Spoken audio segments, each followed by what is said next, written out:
It's easy to figure you out. If I can have you now, then easy's what I'm about. I think you might be the wrong person. Assalamualaikum warahmatullahi wabarakatuh. Perkenalkan, nama saya Fanriani dengan nomor NIM 1908102013. Saya dari jurusan Pendidikan Bahasa Arab kelas 5C. Di sini saya ingin menjelaskan mengenai materi tentang kedudukan, tujuan, ruang lingkup materi pelajaran bahasa Arab dan juga bagaimana alokasi waktu mata pelajaran bahasa Arab MTS dalam struktur kurikulum 2013. Baik, langsung saja pada pembahasan yang pertama, yaitu bagaimana kedudukan mata pelajaran bahasa Arab MTS.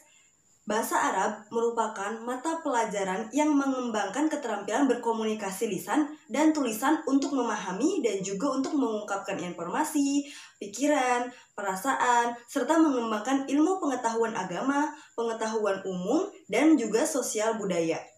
Nah, pelajaran bahasa Arab yang diajarkan di madrasah atau di sekolah di Indonesia itu berfungsi sebagai bahasa agama dan ilmu pengetahuan di samping sebagai alat komunikasi. Nah, oleh karena itu, pelajaran bahasa Arab di madrasah tidak terpisahkan dari bidang-bidang studi atau mata pelajaran lain yang diajarkan pada madrasah.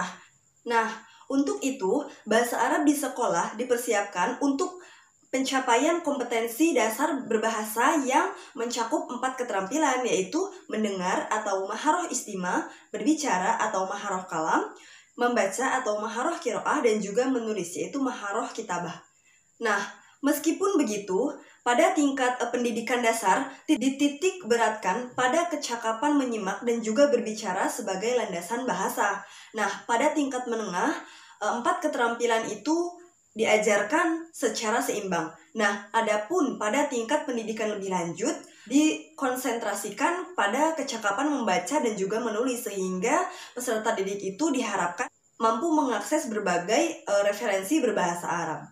Nah, jadi dapat disimpulkan bahwa kedudukan bahasa Arab itu di sekolah dapat dibedakan menjadi 2. Yang pertama yaitu sebagai mata pelajaran wajib yang mempelajari 4 kemahiran berbahasa dalam bahasa Arab dan mampu mengaplikasikannya seperti pelajaran bahasa Arab di MI, di MTS, Madrasah Aliyah, dan juga pondok pesantren. Nah, yang kedua yaitu sebagai mata pelajaran muatan lokal dan tidak dituntut untuk menguasai 4 keterampilan berbahasa tersebut secara utuh karena dipelajari hanya sebatas untuk pengetahuan, bukan untuk kecakapan dalam berbahasa. Lembaga pendidikan umum seperti SD atau sekolah dasar, SMP, dan juga SMA. Nah, berlanjut pada pembahasan yang selanjutnya yaitu bagaimana tujuan mata pelajaran bahasa Arab MTS. Nah, mengembangkan kemampuan berkomunikasi dalam bahasa Arab, baik lisan maupun tulisan yang mencakup 4 kemahiran berbahasa yaitu menyimak, berbicara, membaca, dan juga menulis. Nah, menumbuhkan kesadaran tentang pentingnya bahasa Arab itu sebagai salah satu bahasa asing untuk menjadi alat utama belajar, khususnya dalam mengkaji sumber-sumber ajaran Islam. Juga bisa mengembangkan pemahaman tentang saling berkaitan antara bahasa dan budaya serta memperluas cakrawala budaya. Nah, dengan demikian maka peserta didik itu diharapkan untuk memiliki wawasan yang lintas budayanya dan melibatkan diri dalam keberagaman budaya.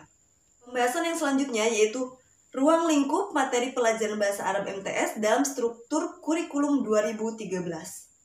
Menurut KMA nomor 165 tahun 2014 bahwa ruang lingkup mata pelajaran bahasa Arab MTS itu meliputi tema-tema yang berupa wacana lisan dan tulisan berbentuk paparan atau dialog sederhana tentang identitas diri, kehidupan madrasah, kehidupan keluarga, rumah, hobi, profesi, kegiatan keagamaan, dan juga lingkungan. Secara logika, antara tujuan pembelajaran dengan ruang lingkup materi harus saling berkaitan.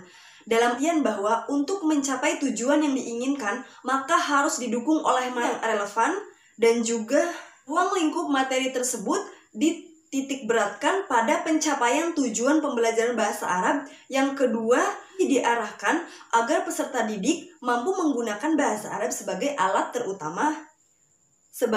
utama belajar, khususnya dalam mengkaji sumber-sumber ajaran Islam.